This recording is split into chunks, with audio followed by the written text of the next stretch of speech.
What's going on, everybody? This is Moss Money here, and I'm here with the new Eagles podcast. I think you fellas said it best. More than your average fan. I got my guy C Sharp, Ernie B in the house. I got to put some emphasis on that. Emphasis on that.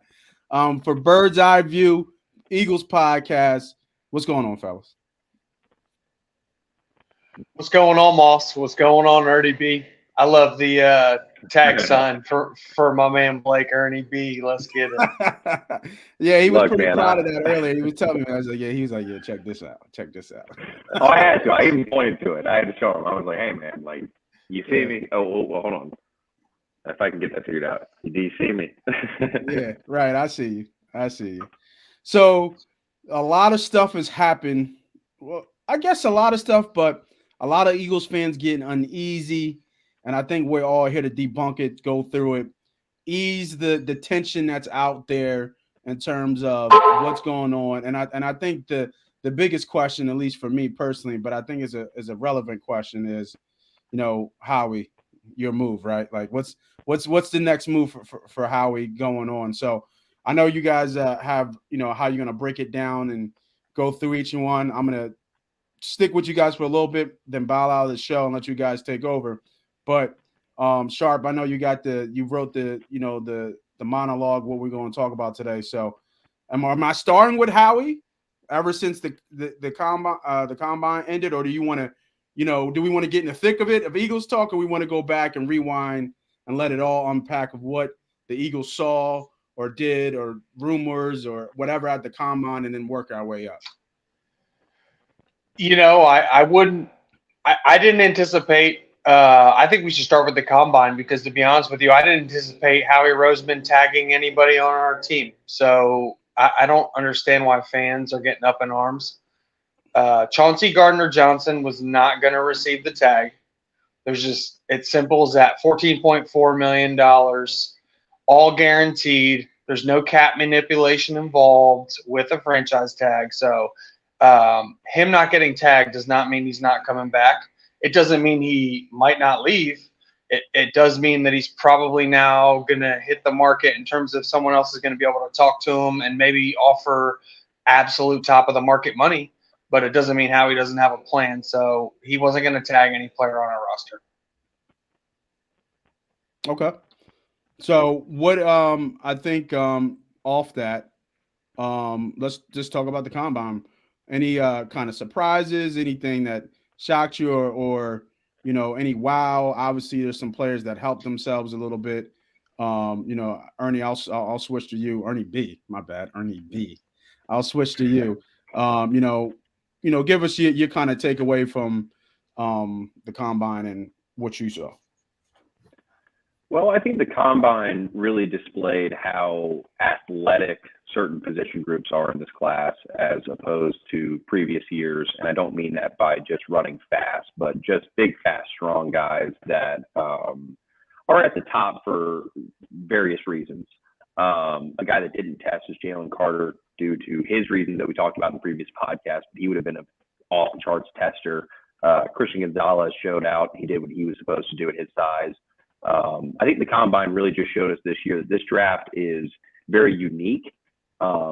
There are a lot of names at position groups that are later that are worth a look at. And I think that I'm really happy to not talk about quarterback. So that's something that really, really gets me excited to not worry about a weak quarterback class. Weaker. Yeah, I thought the dude. The big talk from the draft was obviously was it Richardson? Is that his last name? Yeah. Yeah, that was the big deal, right? Ran a 4.4, threw probably almost 65 yards in the air for some of those bombs, without even look like he didn't even try. Obviously super athletic. Did he was probably the biggest winner of the draft, I would think. Not the draft, with the combine. I'm sorry. He made the most money. Yeah, he made the most money for sure. Because he was a fringe. He was going to be a number one pick, but they just didn't know where he fall. And now it looks like he's for sure a top 5 pick at this point. So, what do you guys think? Anybody else help themselves Any stories that kind of came out? I know one story with that offensive lineman that tore his ACL and then did like 38, on the bench with one leg pretty much. So Yeah, Andrew Voorhees from USC. That was super impressive. yeah, that was impressive. And then he had the high out of lineman, which was insane. So imagine if he could have put his foot down, he probably would have got over 40. I believe he benched the entire combine. Actually, I believe 38 was the highest rep count for bench press in the entire combine. I believe it. That's insane. So that tells me with the leg, he probably would have easily got like 42, 43 with a good leg. Yeah. So, but yeah, anything out of that, anything out of the combine that you guys want to even more talk about or highlight or, get a little go ahead, get a little geeky about, some of these prospects and how you break them down. My two biggest takeaways from the combine is that, and I think both actually helped the Eagles tremendously. One is that all four quarterbacks, whether it be Bryce Young, rocks in my socks, we talked about it last draft or last pod about how these guys will just put on weight, lose weight. It's a meat show. It's a meat process. It shouldn't be that way, but that's the way it is. And him weighing in over 200 pounds for a guy with that kind of tape and those kind of intangibles, that pretty much locks him into top 5. Richardson testing the way he did, although we all know that he's an athlete, that pretty much just confirms that he's going to go top 5. And then you've got super safe guys like Levis who fit the prototypical height, weight, speed, what quarterbacks typically look like.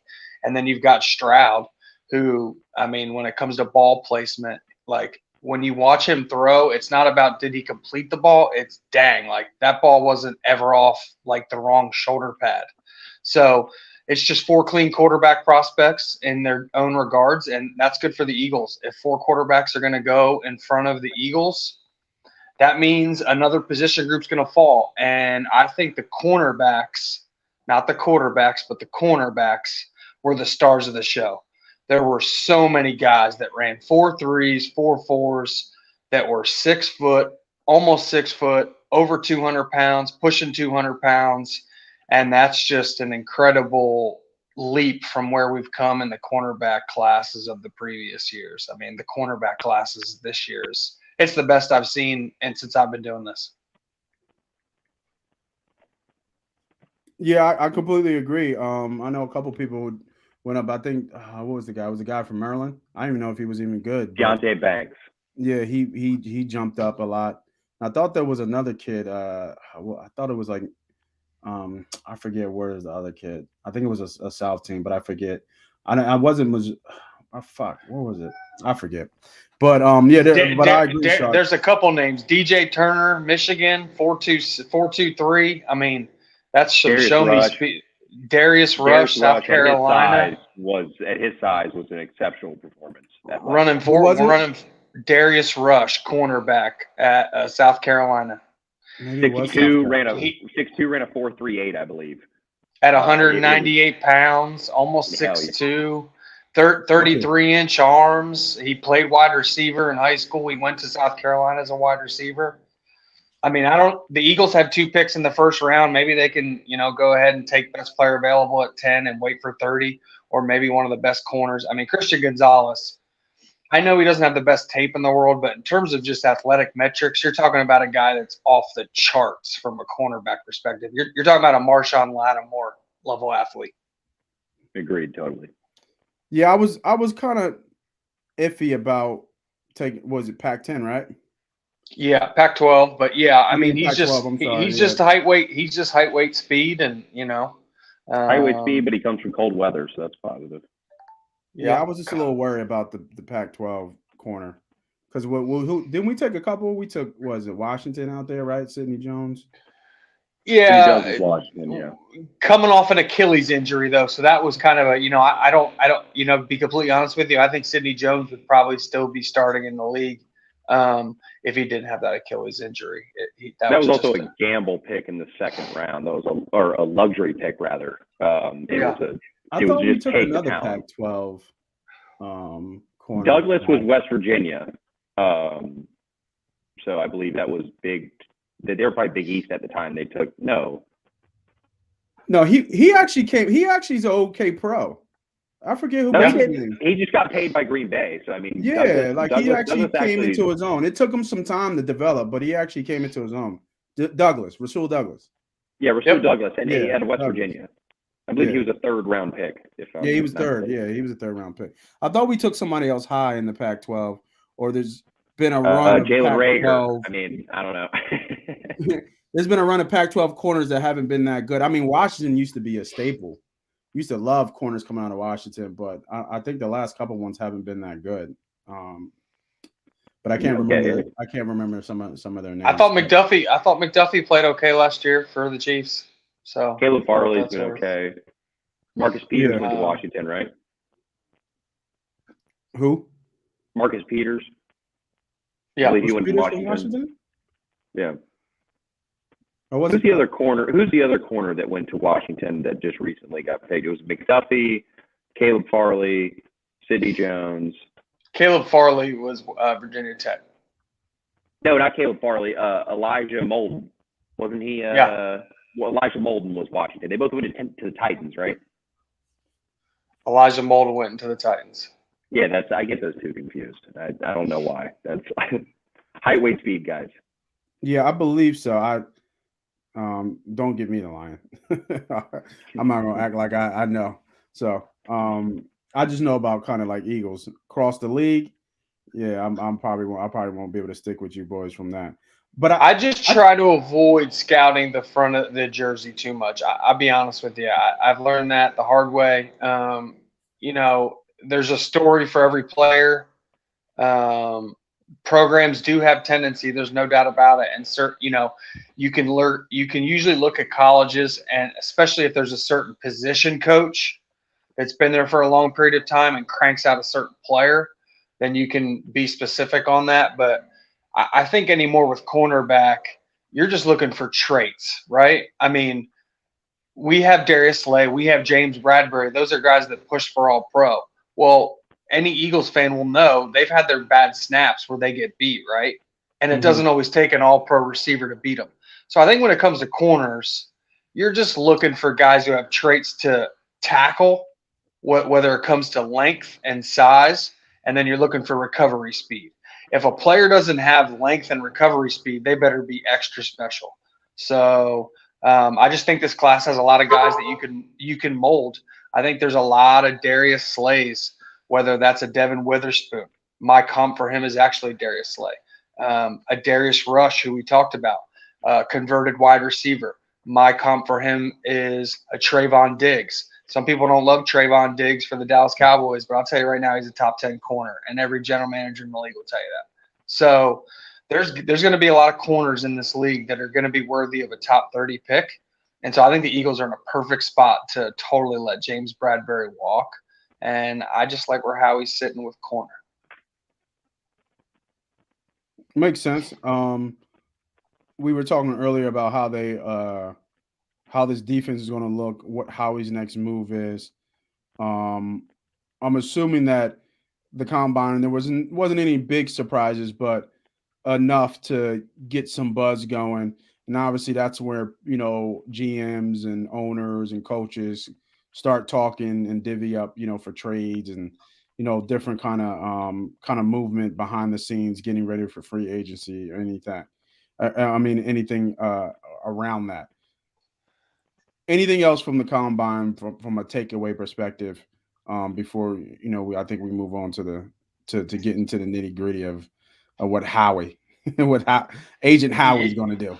Yeah, it speaks to the Eagles. Real quick before we finish on corners, I want to say another huge number. The guy didn't do drills, and I think that was kind of smart because I think his tape is phenomenal. He has bloodlines. He's got length. So his measurables are off the charts. His bloodlines are off the charts.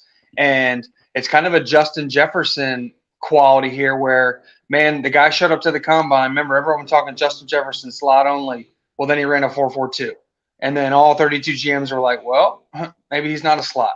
Well, Joey Porter Jr. running a 4.46 at over 6'3", 34-inch arms. I know he didn't test in the drills, and maybe some will say that that's where he would show his stiffness.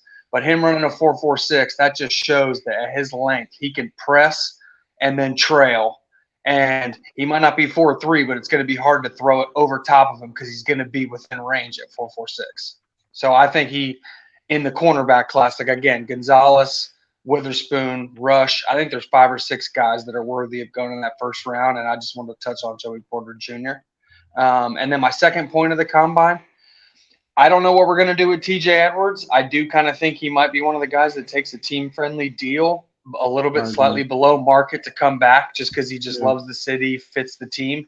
But if somehow he were to walk, I mean, the things that Jack Campbell, his tape is unbelievable. And then to put down some of the athletic measurables he did, he crosses that gap from being that slow white middle linebacker to being like, hey, he's Bobby Wagner, Luke Kuechly. So, I mean, I don't know. The Eagles typically don't go inside linebacker ever in round one. Never. But I'm just saying from a combine perspective, that dude is going round one. I will put pretty much all my draft acumen on the line that Jack Campbell goes round one. Yeah, no, I definitely agree. What I wanted to ask and circle back on the cornerbacks, because that seems to be the ongoing favorite of what we're going to pick at 10. That or a D lineman in my head. Is Porter worthy of the 10 spot? I think after running a 4.46, my answer would be yes. I think before then, my answer would be no. Before the combine, I was really only confident in Christian Gonzalez just because of the height, weight, speed perspective. And I think after running a 4.46, knowing that we have Sean Desai as our defensive coordinator, which means we're going to be heavy zone, which means you don't necessarily have to be a super man cover guy, but you do need to be able to tackle. And it would be nice. I know one of the things that people aren't going to like to hear this, but I know one of the things Jonathan Gannon did complain about, and he totally let his corners pick.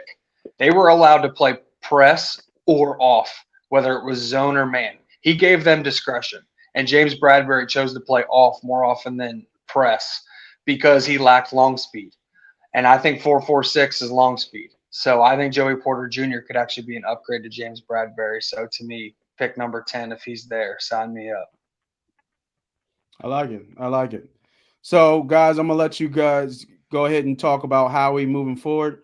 I'll catch you guys back up. Have a great show.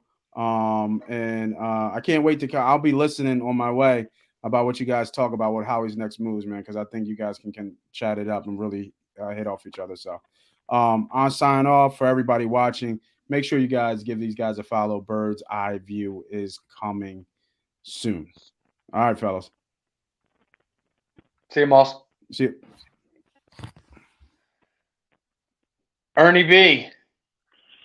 T-sharp. Here we go, man. This is talk to me about what I just said. Talk to me about what you think of the cornerback class, and then talk to me about what you think about maybe some of the standouts that I didn't touch on individually. I mean, I think you were 100% right on Joey Porter. I mean, I just want to address that right off the bat. I think truly, and I have told you this I think since the beginning of this draft process, we both pegged Joey Porter Jr. early on as a guy to watch. It was just hello, this guy has the pedigree. He has the bloodlines, like you said, great size, good program.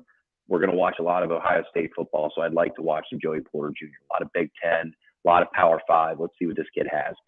And, man, this combine performance from this kid. I mean, I knew Christian Gonzalez was going to go out there and be good. You know what I mean? Like, I knew he was going to go out there and put on a good show at the height, weight, speed level. You know, the same way that I'm not going to say the same way I know Will Anderson is going to go out there and show out, but I think you know what I mean. It's along the lines of, I'm not excited to watch him run to change where I have him in my rankings.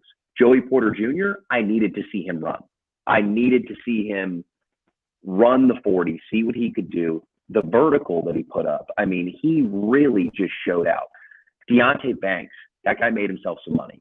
I mean, he went in as a draft people know who he is, but the public knows who he is thanks to watching NFL Network over the combine. I mean, Deontay Banks showed out. Another DB that I have learned to love over the past couple months is Sidney Brown from Illinois. I think 25 Safety? bench reps. Safety? Yeah, number 30. 25 bench reps, led DBs, or 23. I think Trey Dean had 25 actually, but I think 23 bench reps, something like that. You know, he's a little on the shorter, stockier, bulky side. He is a guy that I could see. I think he broad jumped over 11 feet. Something like that. Yeah, it was.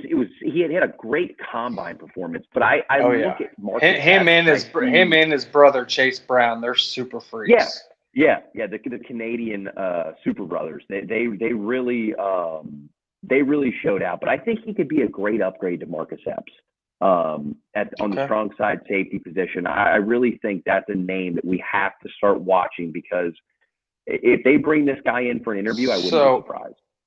So I do like what you're talking, but I would almost see him the other way. I see Sidney Brown as a deep safety. Really? I think yes, I do. I don't know that you would necessarily he doesn't have the length to be always hovering in the box, where maybe you got to match up against a tight end or a bigger slot, in certain coverage looks. But what I do think he has is incredible instincts, incredible short area burst, lower body explosiveness is incredible. I wouldn't say, he's as pure of a prospect as Earl Thomas for obvious reasons. That guy went high round 1. But I think there's some similarities and characteristics in how they play. About the same size, right? And similar body type. Yeah. So if we were to lose Chauncey Gardner-Johnson and just bring up Sidney Brown, I would almost look to him to be a back half safety. And I actually think Reed Blankenship is actually closer to being a box safety. Not saying we would lose Epps I would agree. and Chauncey. But just throwing that out there, I see Sidney Brown as a guy that plays the back third better than he plays the always coming downhill or having to be an overhang defender or having to be a coverage slot. He's not JL Skinner to me, but I think if I had Gardner Johnson at free safety, if I played him at strong side, it would be an upgrade to Marcus Epps. Now, I agree with what you're saying, though. If I have Blankenship at the strong side safety, and I'm comfortable with that, because that's a major cost-effective move. I mean, let's say Brown's a day 2 pick, right? You get Brown, plug and play there. Now you're not paying $14 million, which was never going to happen. But let's say let's just throw out a number. The Marcus Williams contract that the Ravens got last year, I think it was 5 for 70, right? Yeah. So let's just say that deal for perspective, right? Let's say which is in that same. I mean, you're still talking $14 million. Yeah, exactly what I'm saying. I believe it was 14 annual average value. So you look at like something like that. If I had Brown there, like as again, things have changed. But if I had a luxury pick at the safety position, he's a guy that I think we both really like. Yeah, I don't know if I'd pulled the trigger before round 3. Given the needs and given the position value, but if you're talking about pick 94 and Sidney Brown's there and we don't have Chauncey Gardner-Johnson on the roster, I mean I'm running to the podium. Good name. It's hard to know without knowing who's on the board, but that is I like you bringing up Sidney Brown. He was a safety that really exploded. In a safety class that doesn't have a ton of outstanding pure athletes. So did his brother. He is a pure athlete. But Chase Brown's a running back, his brother. No, that's what I'm saying, though. But what I'm saying is, segueing into running back is another need that we have. Okay, yeah. You got to address the fact that his brother is also, he put up some really good combine numbers. They're very similar, just, body style. It's just one's a running. Very explosive. Yeah, the running back, Chase, is a little more powerful in terms of just like if you were to put him in the weight room, he's going to bench a little more, he's going to squat a little more, but I think Sidney's a little more twitchier. He is. If that makes sense. How would you compare them to could they be the next, let's say, I think they'd be more successful, and this is just comparison of brothers, but the St. Brown brothers, Amon-Ra and Equanimeous. I'm thinking they're like a better Edmonds. They're like a They just better. trip me out. They're The Edmonds trip me out because there's three of them, so it's like it always okay. throws me off that there's I a got fullback you. in there. But yeah, they're just freaks. They're Yeah, for their size, they pound I for see what you're pound, saying with the Edmonds guys. Yeah. they're two of the freakier guys in this draft for sure. What did you think about Jack Campbell? What did you think about linebackers? Did any we can have a conversation after you go, but what did you think about some of the linebackers? So linebacker was a position that we had spoken about, I believe. I think it was about a month ago. We both went into this and we said, "Hey, man, like what are we really looking here as far as inside linebacker? Like, what if T.J. Edwards, Kaiser White, and like we already have N'Kobe Dean, so like we just have to fill one hole." And we brought up Jack Campbell. Jack Campbell was like the guy. It was like, hey, Jack Campbell's a name that we need to watch. And I think Jack Campbell was somebody. We brought up a couple other guys. DeMarvion Overshawn out of Texas is a name that's been up there for a while. Drew Sanders out of Arkansas has really impressed a lot of people, although I'm, trying to still figure out where to plug and play that guy. We've both talked about something that it's a little interesting. You had brought to my attention possibly playing Nolan Smith, an inside linebacker. So not going to delve too much into that, but then you have a lower level guy like D. Winters out of Texas Christian. Jack Campbell, dude, this guy put on a show. I mean, he went out there and literally, I was like, nah, he's not going to run that. He's not going to jump that. He's not going to do this. He's not going to do that. And he did it. I mean, he put on a Leighton Vander Esch-like show at the NFL Combine. And I think you're right, dude. I don't think you are pushing any boundaries by putting this guy in the first round. I mean, I'm serious. We have seen Patrick Queen, I believe, was a first round pick. This guy this is a plug and play starting linebacker in the NFL at a very good level with the potential to become elite faster than most. I mean, if I'm a team and you're looking for, hey, I want Fred Warner. I just don't. Campbell. The Detroit Lions picked twice in the first round, right? Dan Campbell loves I just don't know how there's any chance that he gets past their second first round pick. If they get Christian Gonzalez and Jack Campbell, I'd lose my soul. It would be unreal if they could really put together that package. I'll have my mock coming out, and that's interesting enough. That's actually exactly what I have them doing. When you go with Dan Campbell, you got to go height, weight, speed, baby.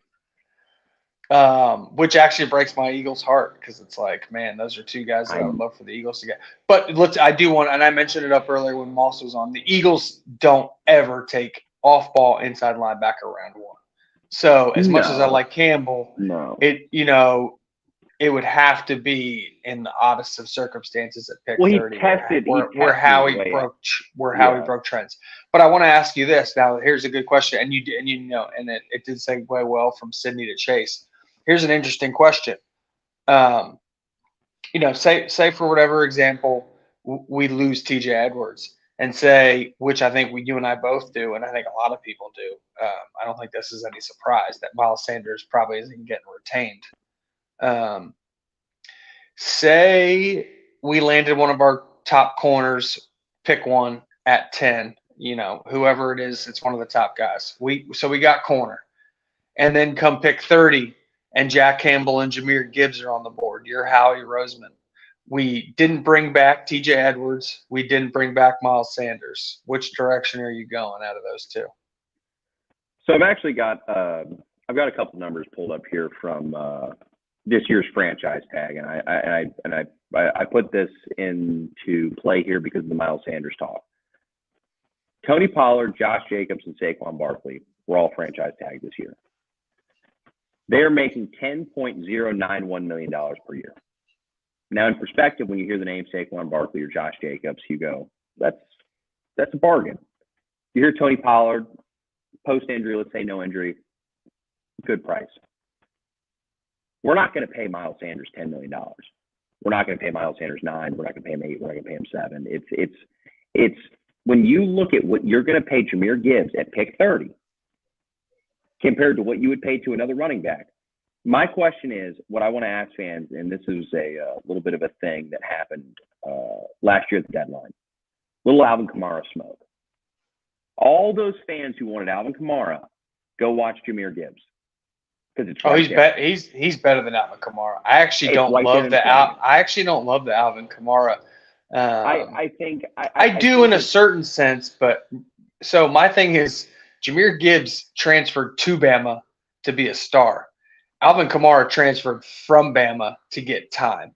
And I'm not saying guys don't develop at different clips, but I actually, my projection for Jahmyr Gibbs is Chris Johnson, CJ2K.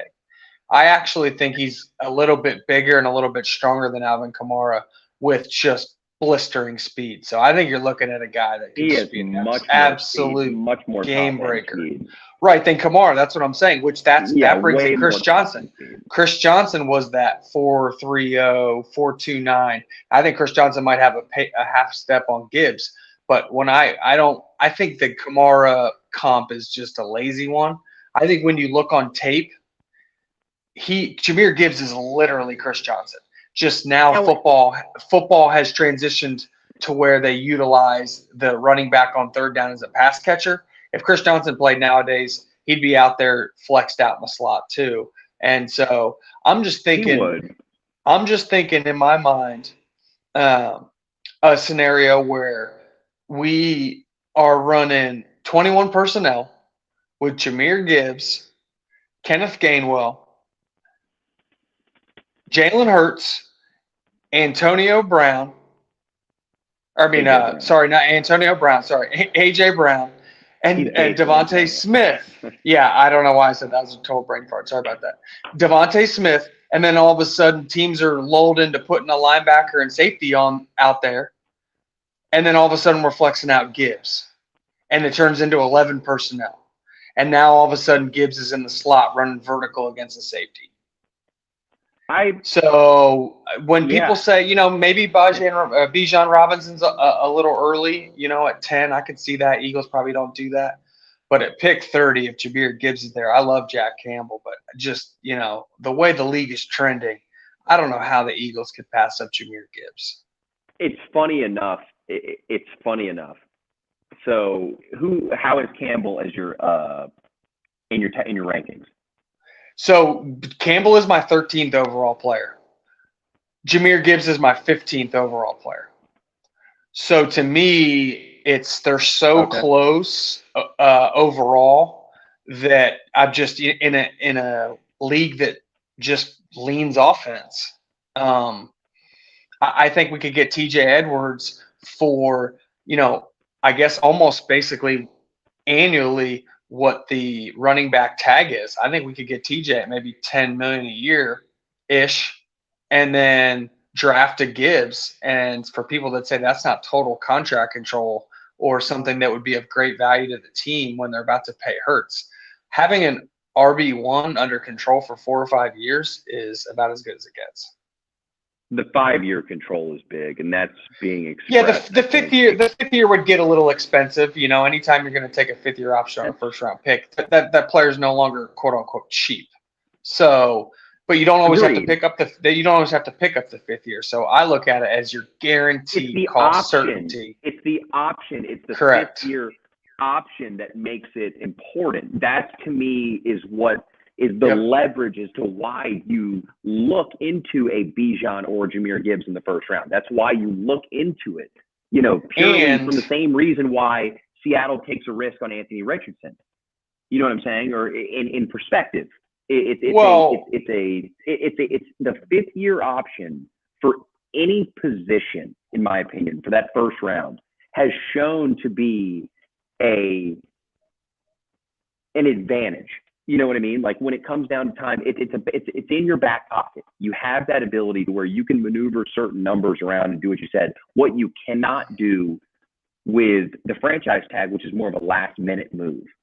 And I think the franchise tag cripples you, whereas as a 5th-year option enables you. Well, and I think we need to talk about 2 things. So there's a huge gap between pick 10 and pick 30 in terms of what that contract looks like. A running back taken at pick 10, even if they're a plug-and-play star in a passing offense, that's an expensive piece. I mean, that guy's still hitting you with $7 million on the cap, 6-7 million.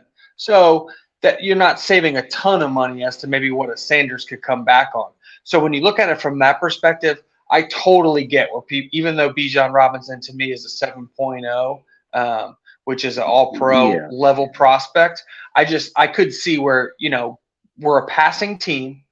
We've got so many assets and money allocated to our passing attack that throwing in a pick number 10 running back doesn't make sense. But do I think the gap between Robinson and Gibbs is as big as some people make it out to be? I don't. And do I think Jahmyr Gibbs is every bit the player that like a Christian McCaffrey was coming out? I do. And I know for a fact the Eagles are willing to take Christian McCaffrey at 14 the year they took Derek Barnett, but he was gone. So at pick 30, I know for a fact they'd be willing to take Jahmyr Gibbs. Like, I just know for a fact. I've been studying Howie for a long time. I have been studying Howie for a long time. I know the kind of player I know the kind of grade he's going to have on Jahmyr Gibbs from just a raw talent and height, weight, speed number. He's going to have him very close to Christian McCaffrey, and that's going to put him in that first round range. And pick 30 is a cheap first rounder. So to me, that's just if Jahmyr Gibbs is there at 30, guys, I would just run to the podium. I don't even know how I would agree with you. It. I'm sprinting to the podium. I'm going to ask you something. So, and this is a great transition to what we're going to talk about. But speaking on the franchise tag, so Lamar, can you explain Lamar Jackson's tag for the public and exactly what that entails for the what was it? What is the proper exclusive transition tag, or it's a non-exclusive franchise tag? So basically, that means that he's free to negotiate with any team. He has an offer sheet for $32.5 million. That's that's the max the Ravens are willing to pay him right now. That's essentially what that is. Guaranteed $32.5 million. Any team's willing to talk to him and his agent.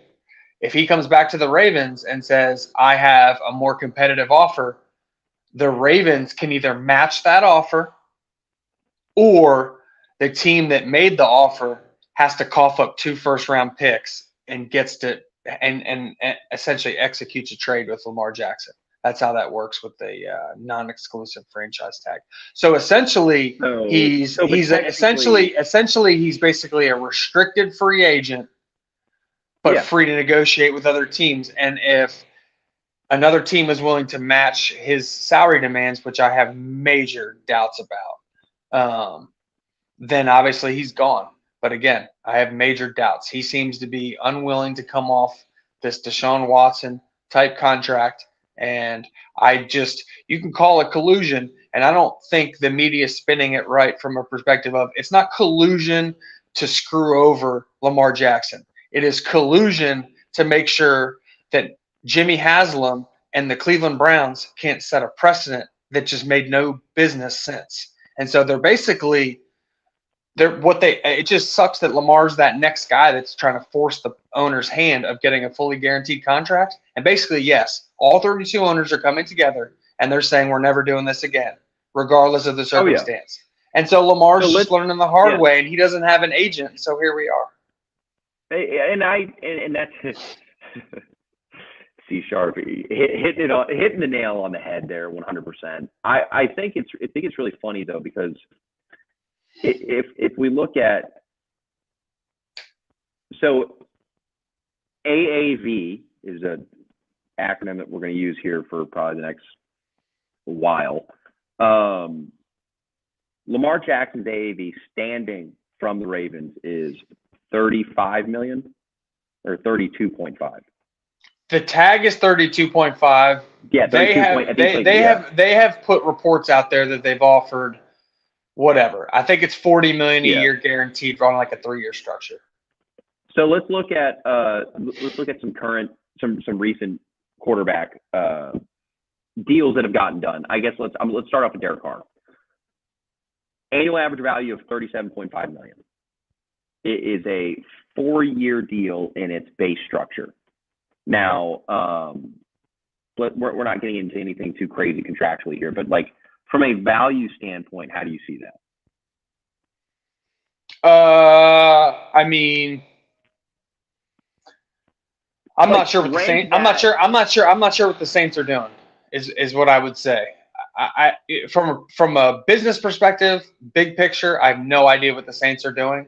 From a pure market perspective, that would be the good. 37.5 is the going rate for your mid-level veteran that's slightly above average. 37. Okay, people aren't going to want to digest that information, but 37.5 is what basically the 20th ranked quarterback in the league now gets paid. That is what it is. I jump into a similar structure, younger player, Daniel Jones, $40 million annual average value over 4-year structure. So is Daniel Jones $2.5 million per year better than Derek Carr, or is this something where you think that? Because I'm asking you this because I know that we have to get to the heart and soul of this, which is talking about Jalen Hurts, and just to tease everybody there. But what I'm getting at is this structure here. All of this helps one. So Daniel Jones at $40 million per year over 4 years. How do you see that as a market value? That's right on the market value. I think he's a young player on his second contract. Derek Carr's on his third contract. So it's very easy to say Derek Carr's peaked. It's very easy to say Derek Carr's never going to get better than he is right now. I don't have to. That's not a stretch. Now, maybe you could say a different system. All of a sudden, his production spikes. I totally get that. Quarterbacks are dependent on what is around them. So you could totally sell me on, the Saints. He has a career production year because everything comes together with the Saints. Michael Thomas stays healthy. Olave plays good. Kamara comes back from suspension, yada, yada, yada. They have a good draft, whatever. But to me, 37.5 is the market for him. That's about right for the 20th quarterback. And I think Daniel Jones is a little better. And I think his grade is incomplete. I think the first couple of years were so poorly from a structural perspective in terms of 0 weapons, 0 offensive line, and a terrible coaching staff. I don't care if it's Patrick Mahomes. If you gave him those circumstances, he's going to fail. So to just say Daniel Jones stinks, that's just you're not giving somebody the fair evaluation. So in my perspective, a guy that now got a decent coaching staff, ascended, it's easy to say he's an ascending player, and maybe he's not an ascending to a $50 million quarterback, but on a 2-year structure where, prove it deal $40 million, people don't want to hear this. $40 million is the going rate for second-tier quarterbacks. You just have to $37 million is what a veteran second-tier quarterback's going to get. $40 million is what a young second-tier quarterback's going to get. You have to get over that. I don't know why people didn't. What's crazy is that's what Dak Prescott got, and people for some reason don't seem to think he's that second-tier quarterback. So, guys, this isn't anything new. These numbers haven't exploded. Rodgers is making $50 million. Kyler Murray's making $46 million. What people need to get through their head. Russ is 4.5. People need to get through their head 2 things. 33 or whatever. Deshaun Watson's contract was an albatross. No other team is giving their quarterback fully guaranteed money. Patrick Mahomes, 10-year, where the team has to choose 24 months in advance on a team option, which essentially puts Mahomes on 2-year guarantee structures, and it's basically an escalating contract where basically his 2025 option is due March 1st, 2024. So if he's good in 2023, he's going to get paid for 2024 and 2025. No other team is going to set up a 10-year structure. So when people say, Mahomes is set up like this, his is an anomaly. Oh, well, Deshaun Watson got this. Deshaun Watson, Patrick Mahomes, you can literally take those 2 contracts out. It's like having a handicap in golf. You take your 10 best scores out, you take your 10 worst scores out, you average out your 10 middle, that's your handicap. Well, Deshaun Watson and Patrick Mahomes, those are the highest and the lowest. Those are basically the albatross contracts. You can't compare any quarterback to that.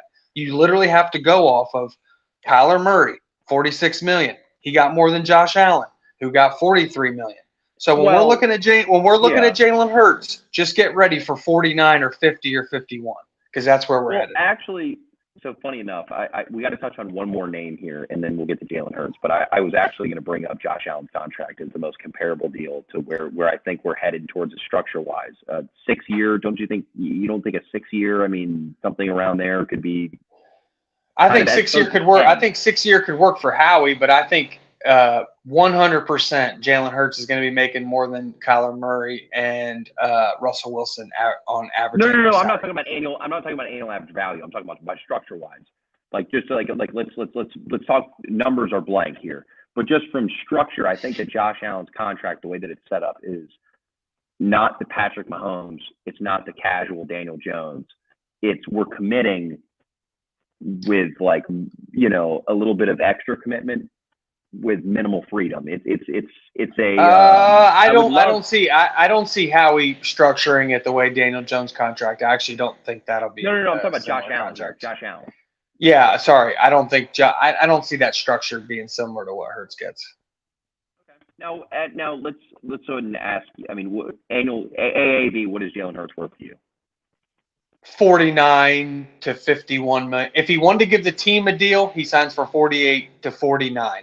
If he wants to take top of the market, he signs for 52. So giving the team, when I say he's going to give the team a team-friendly deal, that's $48 million a year. Okay. I want to be very clear. That's a team-friendly deal. How many years? 6 years is how Howie would like to do it from a salary cap logistical perspective.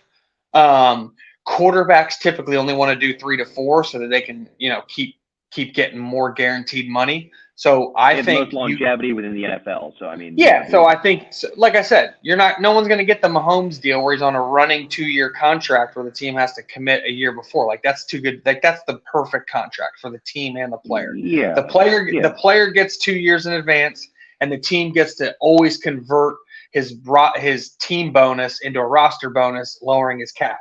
So when the Chiefs are constantly good, just know that's why. It's because Mahomes' cap hit's always going to be like $25 million, and in reality, he's going to get like 40 million cash.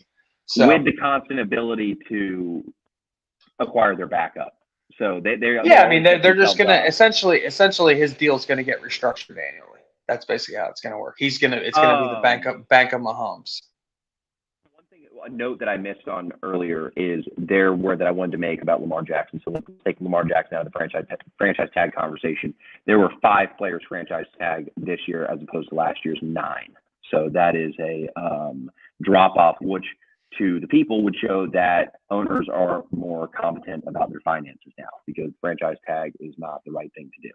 Cowboys tagging Dalton Schultz. I think what was another one last year that was kind of bad? Well, I think just some teams got deals done with their quarterbacks, and that's the big deal. Daniel Jones was headed for a tag. They got a deal done. Geno Smith could have been tagged. They got a deal done. Derek Carr obviously wasn't going to get tagged, so he hit the market. But, I think sometimes a lot of those tags are used on players. And like you said, this year, we were in a weird spot, too, where the running back tag was actually kind of cost effective and utilized. It was utilized. Well, it was cost effective. Like if Saquon Barkley hits the market, he's getting more than $10 million. So if you're the team, all right, well, let me do a 1-year $10 million deal. But it's like if you're the Cowboys, you could pay Tony Pollard 8.5, but it's like, let me just tag him for 1 year. He's coming off an injury, so why not? The tag to me that outside of Lamar Jackson, obviously, that was kind of risky was doing Daron Payne, because that man wants money. It was the first one. Well, yeah, that's early. Well, yeah. I mean, you're talking about a top 5 defensive lineman in the league. I didn't say defensive tackle, ladies and gentlemen. I said a top 5 defensive lineman in the National Football League. So, yeah, I mean, if he would have hit the market, you're talking about a guy making $26, $27 million. He would get that contract that I believe everybody keeps talking that Javon Hargrave is going to get, that 4 for 100 kind of deal. Like no, Payne would probably get 5 for 130. type thing. Yeah, that's what I'm saying. It would be so much more. It would be this. I don't know. I don't think Hargrave's going to get $20 million.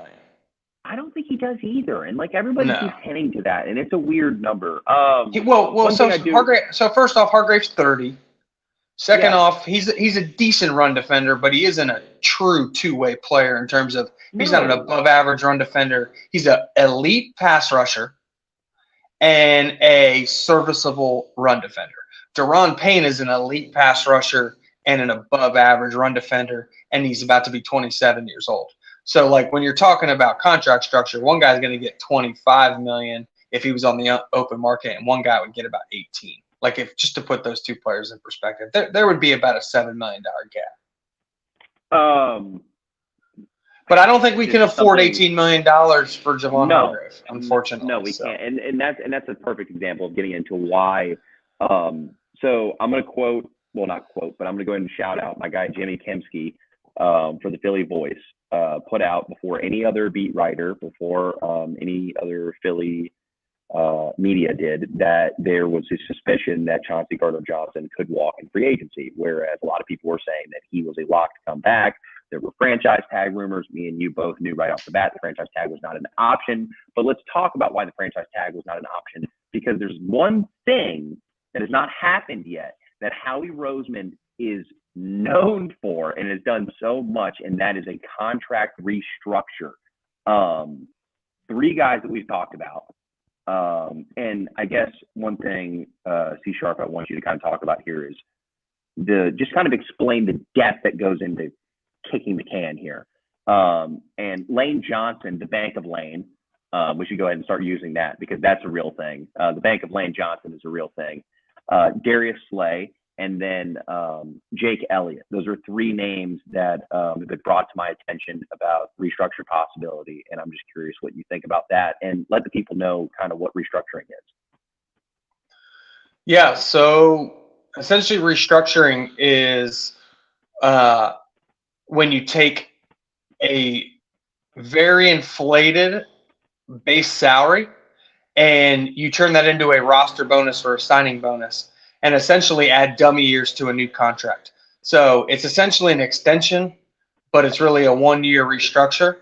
And it's how, and everyone always, what gets me about restructures is the media spins it as, oh, the player took a restructure, as in he hooked the team up, which sometimes can happen. But guys, when a player goes from getting a base salary to getting a signing bonus, he literally went from getting 12 game checks, spread out, 16 game checks, 17 game checks, to he gets all that money in one check the day he signs. So, or sometimes people do it you get one check and then 30 days later the other check comes. Some owners do it a little differently. But either way, within 30 days, you get your money. So when I say a restructure, that doesn't always mean pay cut. Now, some players have to take a pay cut and choose to do that. Aaron Jones did that this year. He chose to restructure with a pay cut. He actually gave guaranteed money back to stay with the team. Ezekiel Elliott is rumored to be doing the same with the Cowboys. He might. I could see that. I could see that happening. But let's be clear.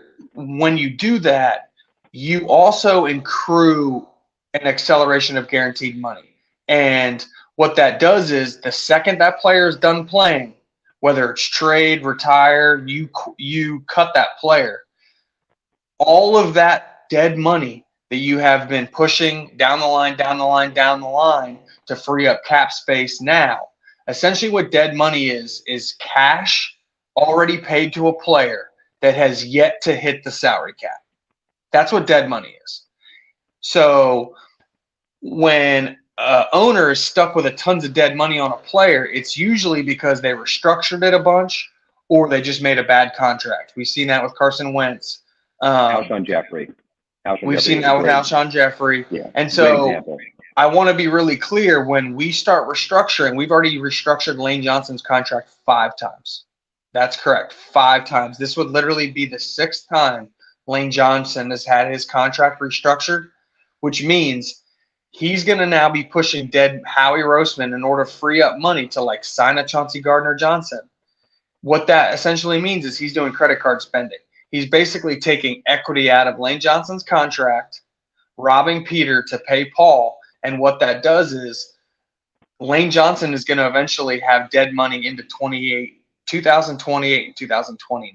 And we all know he's not going to play till 2028, 2029. So the day Lane Johnson retires, we are going to get stuck with like a $40 million dead cap hit. Which is where the post June 1 comes into play, and you. Yes, but still, the money doesn't disappear. So for people that don't know what post June 1 is, all post June 1 does is essentially take, like, if you owed $40 million in dead money, you essentially get to put that over 2 caps instead of 1. But that $40 million doesn't disappear. But you only have 2 contracts per year you are allowed to do that with. Also, there's a rule that you can't just go post June 1ing everybody. You have 2 post June 1s every year, and we have used that more than most teams to escape bad contracts. Howie is a wizard with using post June 1s. From Brandon Brooks' retirement to the Alshon Jeffrey contract. I mean, he has done a really good job. Now, you're post June 1ing because you messed up previously, so it's not the end of a reign of terror has come, like a Lane Johnson. Maybe he flies off into the sunset and he actually plays until, I don't know, he's 36, 37 years old, which is, God knows, who knows? I mean, I think he's like 33 right now. So I don't know. But Lane Johnson, the bank of Lane is open. Is the bank of Slay open? That's another risky one, but I would think you almost have to do the same thing with him. You'd almost have to pull some money out of his contract, turn that into a bonus, add some dummy years, kick the can on some dead money with him, free up some money to sign other players, and then yes, that means we need Darius Slay to play 2 more years, not 1 more year. So it's risky. Now, one thing they don't have to. What I would tell you right now is they will restructure Lane Johnson and Jake Elliott. Those will be the first 2 they do, because those are the team's plans. Now, I was going to say about Jake Elliott. Jake Elliott is the safe guys. Jake Elliott is your next David Akers. Let's just go ahead and say that he's around for a long time. You have your kicker. We don't have to worry about punters. Another story. We'll address that another day. But we have our kicker. We also have our long snapper, Rick Lovato, who's also a free agent this year, but that we'll probably figure out with something with some dummy years too, to free up a couple $1 million. They'll figure that out. Yeah, Rick Lovato's but Slay's an interesting one. Slay, I would think the team would almost have to do that with Slay, just because I don't know how you could. I don't know how you could financially. Is a little excessive this year. That's what I'm saying. He couldn't. It's almost like Brandon Graham. You couldn't afford. You can't afford to take Brandon Graham's dead cap hit, and you can't afford to have Darius Slay play on his current cap number. So if either of those guys have any chance of playing on this team, it's not going to be on their current contracts. It's just that just can't happen. So when I look at that, I think you're looking at Lane Johnson, Darius Slay, Jake Elliott getting reworked. All 3 of their contracts are going to get restructured. I think Brandon Graham's going to get new money with dummy years to get his to push his dead cap hit further down the line, because I don't think we're bringing back Hargrave. So we're already going to eat a massive dead cap hit with Hargrave, and we're going to eat a massive dead cap hit with James Bradbury. So we're going to have to just go ahead and bring Brandon Graham. It's literally cheaper. Some people aren't going to understand this. It's cheaper to give Brandon Graham more cash for next season than it is to have him salary cap wise not be on the roster.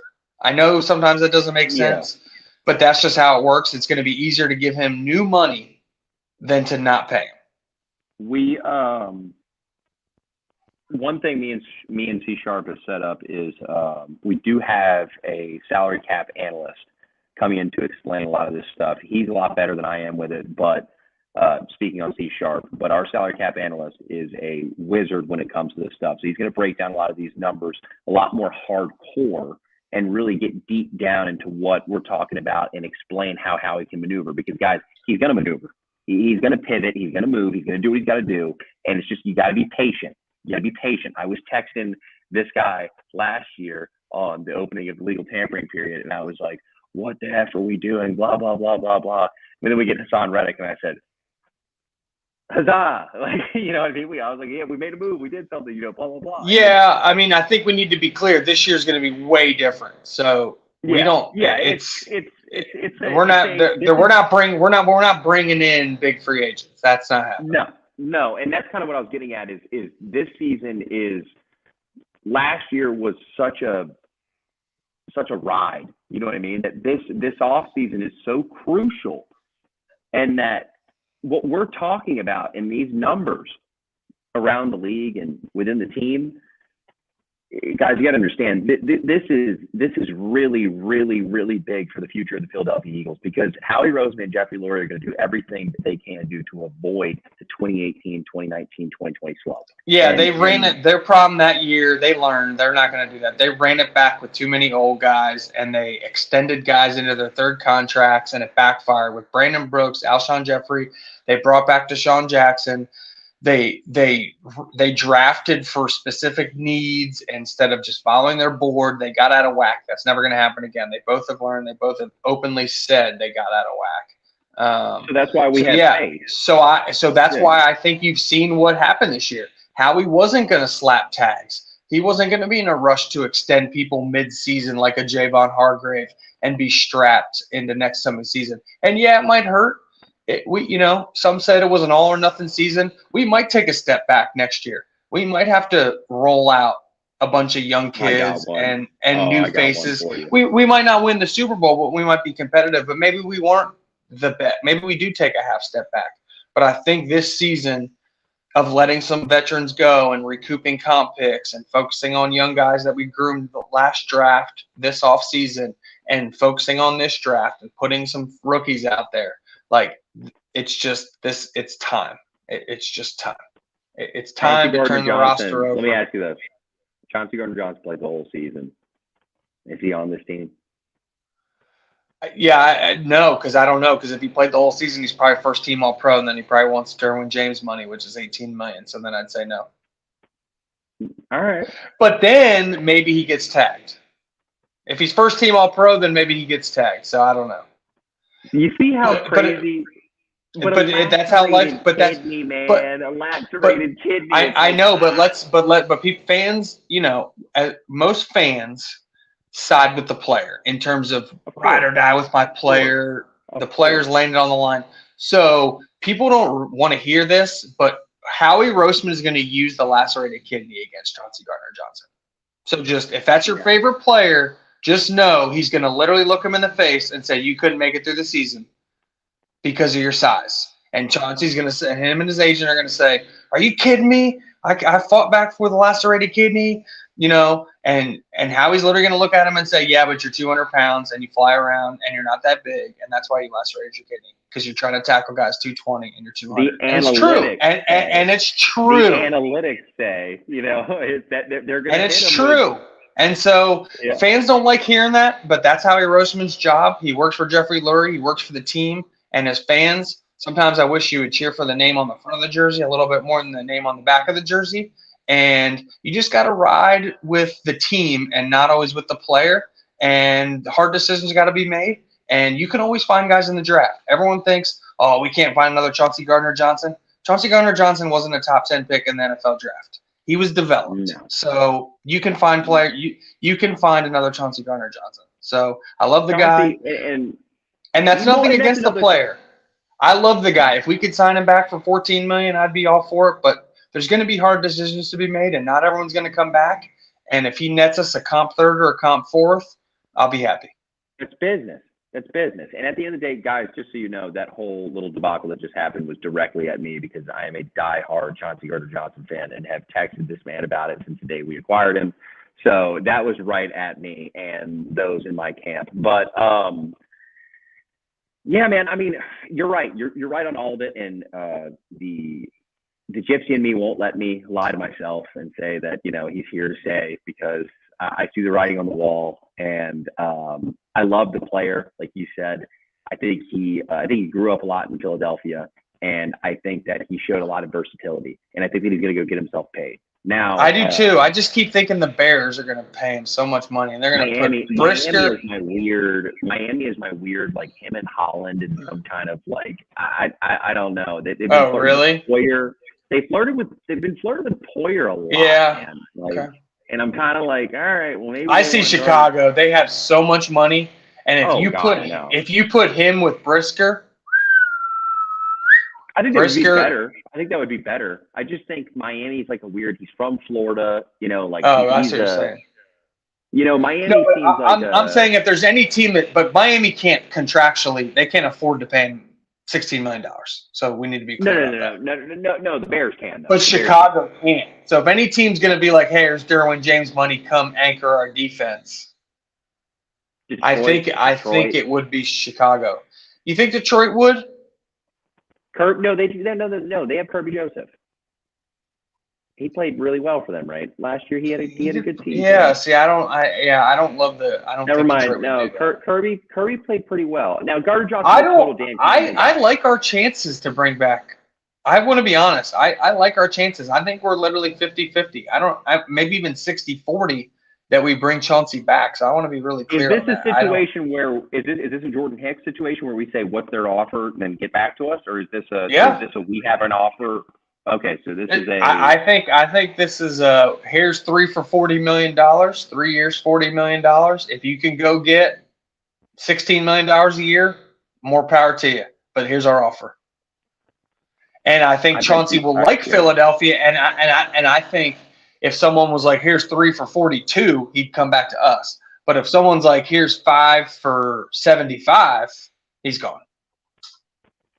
I got obviously we're coming up on an hour, a little over an hour here. So let's get into two things I really want to ask you. One thing is, give me one non-Eagles free agent. Non-Eagles free agent, just to keep an eye on for the Birds.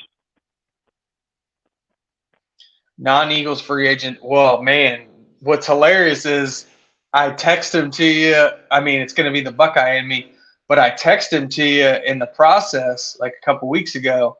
And then Inside the Birds came out with their intel with Greg Cassell, and he came, and me and my dad, we always see eye to eye. He brought up the same dang player. So, I mean, if we were looking to save a little money on like Chauncey Gardner-Johnson or Javon Hargrave, man, Draymond Jones, Ohio State Buckeyes. He's like that perfect little inside out, can play on the edge. He can play that 4-eye, or he can even play just pure edge against on rundowns. And then, man, he can kick inside. He could be a 3 technique. He could be a 4-eye. He could be a plug and play interior pass rusher on rush downs. So when we get into the draft, a little bit more talking about some players. There's a couple prospects I like. One from Northwestern. Specifically, that he's a lot like Draymond Jones. He's a long. Monster. If I could say his name, inside, I would. Outside, if I could say his name, I would. Adebaware. Adebaware is a monster. So he is a monster. But Draymond Jones is like that body type, but proven. So if there's one guy to keep an eye on, and I hate to just piggyback Greg Cassell, but literally we literally see tape the same way. Draymond Jones. Charles O from San Francisco. Okay.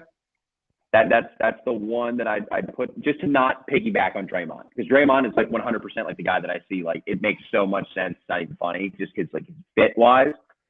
But Charles O is Arden Key's the other name that like I kind of like, and that's another one that's mentioned by them. Like a lot of, it's not just Inside the Birds, and shout out Inside the Birds, all love. But it's a lot of media outlets have been saying like, oh, Arden Key. Charles O is a guy that I really liked his game and his versatility and his size. I like Marcus Mariota's backup. Oh, yeah, backup QB, Marcus Mariota. And then with Ian both QB3 kind of makes sense. I mean, they like him. And we both know they like him. I don't know what it is. I don't know if they like him. I think it was I don't know how much they like him because he didn't dress. If they liked him, he would have dressed a lot. He didn't dress all that much. But they retained him for the entire season. Yeah, they didn't expose him to. They didn't expose him to waivers. Janarius Robinson, the defensive end that I brought up last I'm just saying, if they were to happen to bring in a veteran quarterback to be QB2, I don't think that stops them from drafting a quarterback later in the draft either. No.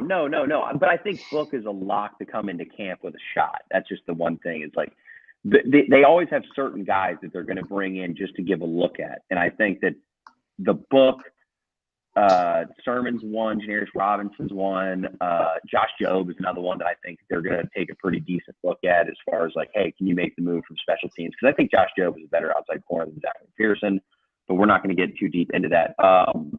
Let's ask the big question, man. You brought this to my attention. Well, we talked about it. We've been talking about it, but I mean, you brought this to my attention that just basically it's Wednesday, March 8th. And Monday is legal tampering, and the league is off to the races. Jason Kelce gets to make a decision. His new hype pod with Howie hasn't dropped yet. They're supposed to do a thing. They dropped a little teaser there where Jason asked him what kind of grade he had. Howie said he had a 4th on him, and apparently Howard Mudd said that he was a Hall of Famer, no doubt. So there's some cool tidbits there. But first off, I want you to hit me with what the difference is between retaining and losing Jason Kelce, and then wrap it up with your prediction. Cool. Well, obviously that's losing Jason Kelce or retaining Jason Kelce. Man, that's like the leader of the team. So I know it's now Jalen Hurts' team. So if there was a time where kind of the leader of the team was going to walk away, I think this would be not the worst time, because I do think Jalen Hurts has ascended, and I think the locker room is now his. But man, I think that'd be a tough way to go out for Jason. Just the way that season ended, man. I think I believe this to my core. If we won the Super Bowl, he retired. Like, it wouldn't have taken long. It probably would have been within a week. We'd already have our answer. So to me, I don't know, like, because that's such a tough spot, because it's like, to me, that tells me he was all in on retiring and then like came up just short. And now it's like, do I want to do it all again? So to me, I think like, if you could tell him he could do a Linval Joseph and like, yo, Cam, you handle camp, you handle weeks like 1 through 10, and then you kick over to guard, and I'll handle the playoff push. Like, I think he would do that. But like, does he want to come in and do OTAs and do mini camp and do training camp and do 17 weeks and then do the playoff run? I just don't know. And I think we're fine either way. I love Cam Jurgens. I think he's ready to roll. I actually don't love this notion that he's just going to move over and be this awesome guard. He doesn't have the length that everyone – like, he's not Isaac. So he's not a people mover like Isaac. He's way more shifty, pull the pin, get out and move, reach block, combo block. He is Jason Kelce. So I would love Jason Kelce to come back. And, man, I think my prediction is that just the way the season ended, I actually think he's going to run it back. I did not think that for the longest time. No, but I actually – I've come around, and actually on our last pod, I talked about it. I came around to the point where I actually thought we were going to sign Isaac. Jason was going to retire. Jurgens is the center, and we were going to let TJ walk. Well, now I've come full circle to where I actually think, and it goes into our Jack Campbell talk earlier, just where, I brought up TJ. I actually think we signed TJ. I think Jason comes back, and I do think we are going to put Cam Jurgens at right guard. Now, and I with think Jason there at center, let me preface this, sorry to interrupt you, but let me just say that with Jason at center, it really does help Jurgens' development if they were to play a year side by side. It would really, that film work there. Now, while Jurgens might not be the best, that being able to sit in the room with Stoutland and Jason Kelce and to have that film there. Hey man, I'm right next to you in the trenches. Let's show you what's going on. Here's what you should do. Here's what you did. I mean, I think that's. I don't think you can value how great that tape would be. Yeah, I agree. And you know, and I think we would take a step back. I want to be completely clear. I don't think Cam Jurgens would play as good next year as Isaac did last year. So I want to be very clear. No, But I just no, it's think a drop off.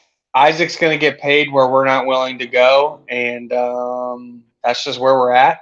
And I think we're going to have to look to replenish the line at some point in the draft, and it'll be Eagles fashion to take it before we think. Steve Avila, baby. I like Steve Avila. You know, is he going to be there round 2? I don't know. It'd be a good Oh, draft. I have no idea. I mean, he's been showing out. He's been so good. One name. I think this could be fun. Let's throw out one name from the combine, any position, like lower, really like just really lower level guy. He could be a UDFA here. I'm going to start off with, and excuse me if I mispronounce his name, but tackle out of Boise State, Josh Akwoju. Okay. Big kid. Yeah. Excuse me for mispronouncing his name, but the only knock on him is he's got 33-inch arms. I think he's 6'6", 314 pounds. Had a good broad jump, showed some good athleticism. We're talking about a UDFA late round guy that I really think that a Stoutland University kind of mold where I'm like, if Jeff Stoutland gets his hands on this guy, I think he might could be a starting offensive lineman in the NFL. What's up, fellas? He's back, baby. What's up, boss man? Yeah, man, came back just in time to see you guys off. Heard some Jason Kelce talk. I was right with you, Sharp. I think I've flipped as well. I think I said it before. I think Kelce does. I don't want to hold you guys off because I know it's repetitive, but I think Kelce does come back for one more year. That's a bad way to lose. Just a bad way to lose. And I think the warrior in him. You know what? It's just like if they would have lost clean, I think he retires. Right? Yep. Even though it was a hold, it was a clear hold. Not saying it's not, but if they would have lost clean, he would have, and they just lost, like they just got beat. He retires. They win, he retires. But the fact that the flag came out on the carpet, it just, and then now all the noise about how the field was overwatered, the field guy was a Chiefs guy. Like there's so much kind of Sodfather. Yeah. There's so much coming around that story, and then their offense is going to be just as stout, as it was this past year, more than likely, with pretty much almost everybody back. Defense is going to be in trouble. And I think you guys already touched on that. But yeah, no, I think I don't see how they can let every free agent go on defense. They got to sign somebody, right? They can't let everybody walk. But I think the philosophy is going to have to change and follow the Joe Burrow, Cincinnati Bengal, and Kansas City Chiefs, where offense is going to kill. I just don't know if we can put Jalen in that category yet. I don't think we can. He's a special talent. He's just not a special arm talent.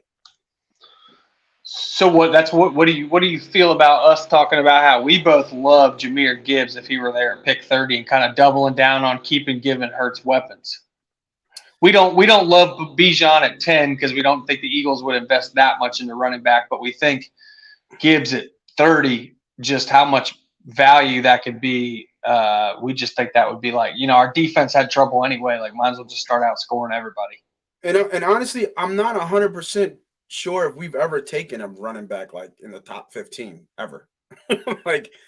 Top 15. I don't. Maybe it's been a Byers. Did we draft Keith Byers? Maybe. Yeah, we did, but I don't know if it was 15, but it was round 1. Yeah. So, I like the prospect of Gibbs, but it's just so much talent from, I'm honestly, I think Dave Montgomery is a great fit for us. I would love to sign Dave Montgomery here. Yeah, I think I wouldn't surprise me. Their first 3 picks are defense. It really wouldn't. They gotta retool it, and they gotta let the kids grow together, and they gotta let the kids play. There's really no vets on there. I mean, BG coming back makes sense. He's a veteran voice. TJ comes back, like you said, Sharp. I think that makes sense. I think they get him on a decent deal and have him and what's the kid's name Yeah, from him, Duke? him and Dean together Yeah. for sure. Yeah, I think him and Dean going together. So, you got Sweat. Hopefully, comes back and has another productive year. You got Williams, and the question is Davis going to be what they hope he's going to be? I personally don't think he will be, but is he going to be what they hope he can be? As an every down defensive tackle who can be disruptive? I don't think he's that type of defensive tackle. He's a space eater, and he's Mm-hmm. good. He's good for the 3-4. If they would stay in a 3-4 and that was their base defense, then he's the perfect pick. If they start moving him around and he's a one tech or something like that, he can be a space eater, but he's just not. He doesn't get up the field enough for me to say that he could be that kind of guy. He's not like an Albert Hainsworth where he was just a monster inside. He just holds space and holds bodies to me. So, I mean, we'll see. We'll see how it goes, but I think they need a lot of help on defense, in my opinion. And because I don't think Jalen's arm talent is enough to cover up for defensive woes, in my opinion. I think next week's podcast is going to be a lot of fireworks. I think it's going to be by Wednesday. We're going to have a lot. I agree. I agree. I might actually stick around for that one. Actually, no, y'all got come on now. No, y'all got 3 boys coming, right? You're gonna have the full. Oh yeah, yeah. Jim will be there. Yeah, maybe I'll bubble out. Maybe let you guys run with it, man. Be fun just to watch, right? Be a commentator. I do want to say, Nate, as Mossy was hopping on, I want to say Ernie B asked me a question. There was a late round player, and I did actually. I live in, as some of you know that follow Money Pop podcast. I live in Tulsa, so I did get to watch. I did. I did. Yeah, except for when I say put a ton of money on them, they don't listen to me. Probably fade that. But that's for another podcast. But I do want to say I did get to see this kid a couple times in person. This year, unfortunately, he got hurt. So it was kind of out of sight, out of mind. He really didn't play much. But I want to shout out Deneric Prince, man. He for a guy that was – I want to pull up all of his measurements just so we're clear. If we don't get a running back early, and, we're talking about Gainwell, the team liking Gainwell. Well, this kid's 6 foot, 216 pounds. Ran a 4.4 140, had a 35-inch vertical and a 10.4 broad. Big hands, long arms. The kid's decent on tape. He needs a little bit of work, but I'll be honest with you, he reminds me of Jordan Howard. That's his running style, just kind of one cut and then seeks contact. So if we're looking for a power back day 3, give me Deneric Prince from Tulsa. I like it. I got a guy who loves breaking down film for running backs. So if you guys ever want running backs, I'll bring him on. He goes ape shit. That's his passion. Oh, I'd love it. I'd love it. Yeah, I love that because a strength of mine is kind of more cornerback, wide receiver, and then the D-line, O-line play. And so running back's not really a strength of mine in terms of tape study. So I would love to have somebody come on and see what they see. Yeah, for sure. Yeah, I'll definitely set up. I'll let them know right after this, for sure. All right, guys. I think you guys. This is great. It's easy. It's so funny. You get on a show, you talk. I'm like, I can do an hour, and the next thing you know, it's just an hour goes like that. It's so easy to talk sports with people that you talk with all the time. So, closing. I think show's going good. If you guys are still watching out there, I know it's getting late on a work night, but if you're still watching, make sure you guys share, like, follow the guys from Bird's Eye View.